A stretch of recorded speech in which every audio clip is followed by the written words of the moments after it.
اقسم بالله انا بعمل لك الفيديو ده عشان بحبك. بس انا بكلمك على فكرة ان انت تأذي نفسك او تفكر ان انت تقضي على حياتك. للأسف الفكرة دي ما بتبقاش وليدة اللحظة. يعني انت ما بتصحاش الصبح تروح مثلا تنزل من بيتك تعدي على بتاع الفول والطعمية، يا عم حسين صباح الفل انا عايز 2 طعمية واحد فول بالبيض وانجزني والنبي عشان عندي انتحار كمان نص ساعة. لا، دي فكرة انت بتزرعها في دماغك على مدار شهور او سنين. فكرة بتزرعها بتفضل كل يوم تسقيها بايدك وتفضل تنضف لها وتفضل ترمي لها في كيماويات لحد ما للاسف وبتطرح، وبتيجي في يوم من الايام انت اللي بتقطفها بايدك وبتنفذها. وكل ده ليه؟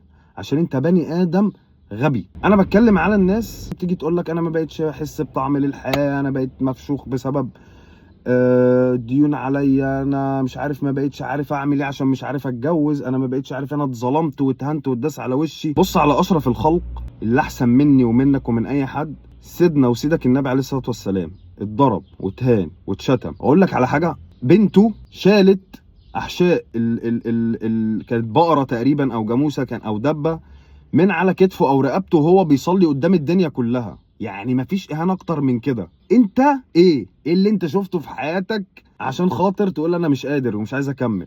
ما تشوف بتوع غزه، لا اكل ولا شرب ولا نوم ولا لبس ولا ترفيه ولا اي حاجه في الدنيا خالص. يجي لي واحد يقول لي انا هنط من البلكونه من الدور ال 14. انت عندك بلكونه؟ سبحان الله عنده بلكونه.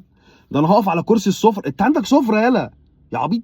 خش اقلي لك بيضتين، انزل هات لك تمن بسطرمه وقلي لك بيضتين وادعي ربنا سبحانه وتعالى خوفا وطمعا. خوفا عشان ترجو جنته وتبعد عن عذابه وناره، وطمعا في اللي انت عايزه. يا عبيط يسر لي اموري، اشرح قلبي، باخد 6-7 آلاف جنيه خليهم لي يا رب 300,000 في الشهر. جوزني سوكا، جوزني تامر هجرس اللي انا بحبه. اي بال ازرق في دماغك عايز تطلبه يقينا من ربنا سبحانه وتعالى اطلبه هيديهولك، ادعيه بيقين. لكن انت ايه؟ انت مين؟ انت فين؟ ما تحرتش في الارض اللي تزرع فيها زرعه فاسده ممكن في الاخر ترميك في جهنم. ما تخليش الفكره اصلا تعدي على مخك.